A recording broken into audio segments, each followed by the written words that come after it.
Good afternoon, everyone.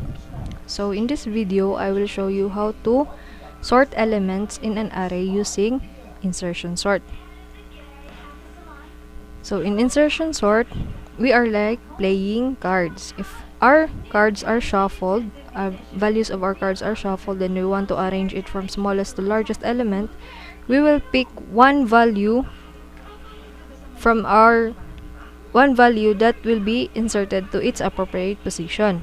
So in insertion sort, we will be dividing our array into two sublists, the sorted and unsorted sublist.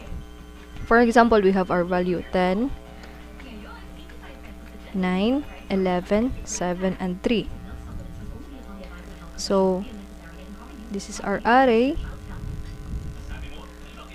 Array name is array 0, 1, 2, and 3, and 4. This is our array values. This is our array name. So let's assume that array 0 is sorted, the sorted sublist, while this array index 1 up to index n or index 4, since the last position of our array or the last index of our array is up to 4 only, so this is our unsorted sublist. The value of the unsorted sublist, we will take this value and compare it to the sorted sublist, and we will just not insert it directly, but we will find the appropriate position for that value. So for example, and the number of comparisons here in our insertion sort can be reduced by using the sentinel.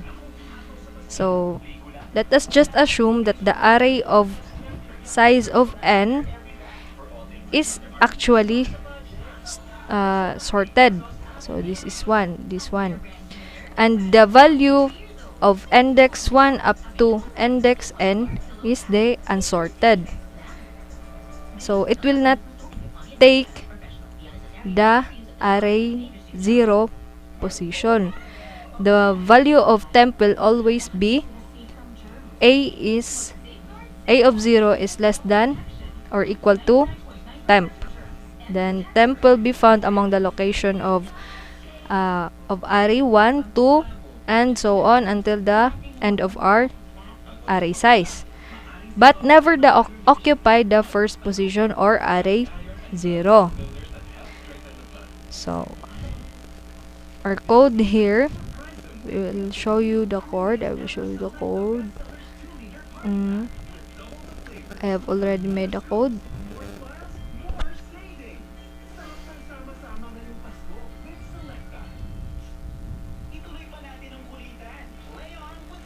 File, open, insertion sort, open. So this is our code now. This is to determine the comparing, and if this statement is true, it will go to this statement. So let us zoom this. This is for comparing, and if we compare these values from the unsorted, it will find its appropriate position here in the sorted sublist. So if this condition is true, it will go to this loop. Temp is equal to a of j, then I or array I will be decrement, j is minus 1. Then if this statement is true, it will go to this condition, the comparison. So array of I is greater than or equal to 0, and array of I is greater than or equal to temp. And if this condition is true, if both of this condition is true, it will go to this loop. But if it is false, then it will just go to this loop and increment our j. So let's try. So First, we will just assume that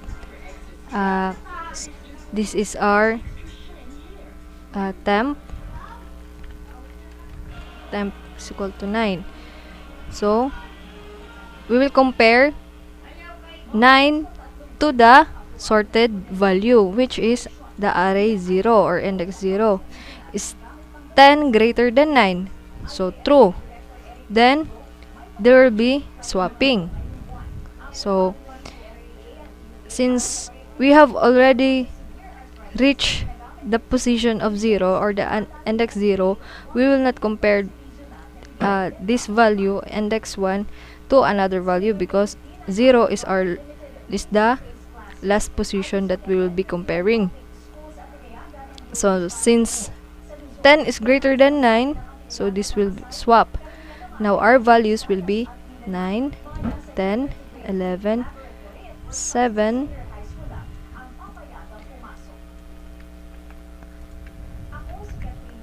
7, and 3. So and this is now will be our this is the sorted values now, and this now will become our unsorted sublist, rather 0, 1, 2, 3, 4. So we will simulate this code. J is equal to 1, then J is less than n. Our n here is 5. So n is equal to 5. J here is 1 less than 5. So is 1 less than 5? So true. If this condition is true, it will go to this loop. Now temp is equal to array of j. Our temp value here will be, what is our array of j? J is 1. So temp, the value of array of 1 is 10. So 10 is our temp. The value of our temporary variable is 10. And we will then I is equal to j minus 1. So it will and decrement our j, since then I here, what is our j? J is 1 minus 1 is equal to 0. So I here is 0. So let's see. Then we will compare. I is equal to 0. Then we will just compare this is 10 greater than 9, so this now are sorted sublist. So for example, we will get we will assume that our temp here is 11. So this will be 11. So what is the value of what is the position of 11? So it is in the index 2. So j will become 2. Then this will become 2 less than 5. So it's 2 less than 5. So it is true, then it will go to this position. So temp is equal to array of j. Then our j here is 2. So what is the position of index 2? What is the value of index 2 is 11. So that is our temp. Then I is equal to j minus 1. So j minus 1, I is equal to, what is our j? 2 minus 1. Or I is equal to 1. Then, we will compare now. It will go to this comparison. I is less than or equal to 0 and array of I is greater than or equal to temp. So, what is our I here? I is 1, is greater than or equal to 0. And array of I here is 1. Or what is the value of 1? Array of 1 is 10. Greater than temp. Our temp here is 11. So, is 1 greater than or equal to 0? So, true. And is 10 greater than or equal to 11? So, false. So, this condition will not execute this loop. It will not execute this loop, but instead, it will go out from the loop and execute this condition. Array of I plus 1 is equal to temp. So, what is our array of I plus 1 is just equal to array of 2. What is the value of our array of 2 is equal to 11. So, see that temp value here in that we assume before is 11. So, the value of array 2 or index 2 is 11 also. So, we will take another example. We assume that our temp here we will be going to compare is 7. So, 7. What is the position of the value 7? So, array j is equal to 3. Then, j less than 3. J less than n. 3 less than 5. So, true. It will go to this condition. So, temp is equal to array of j. Our array of j here is 3. The value of array of j is 7. Then, I is equal to j minus 1. So, j minus 1, this will become 3. Then, our I now will become 2. Then, it will go to this condition, comparison. I is greater than or equal to 0. What is the value of our I? 2. Then, and array of I is greater than or equal to temp. What is the value of array of I or array of 2? Is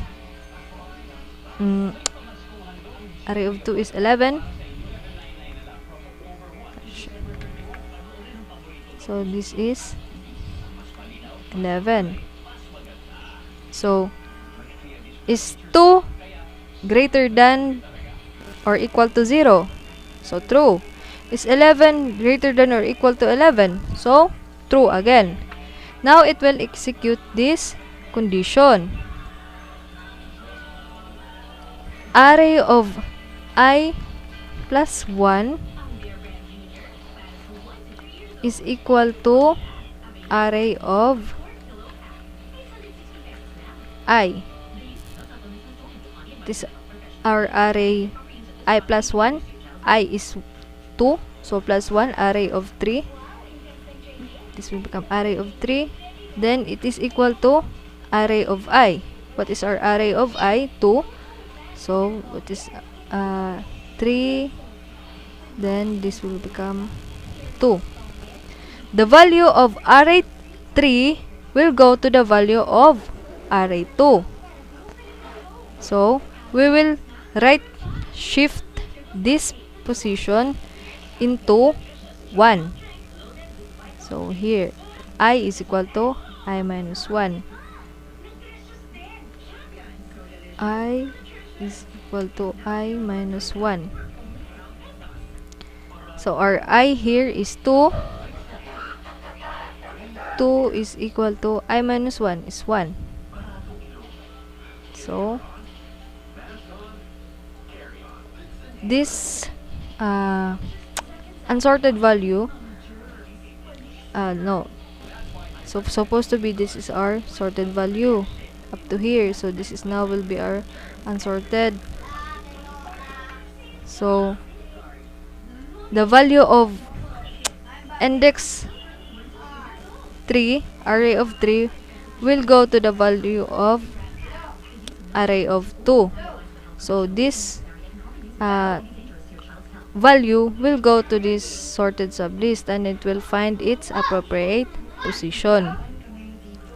So this will become and this array here will be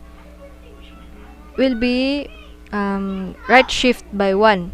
So this will become 11, then this will become 7. So this is now question mark, because it will find its appropriate position since our temp here is 7.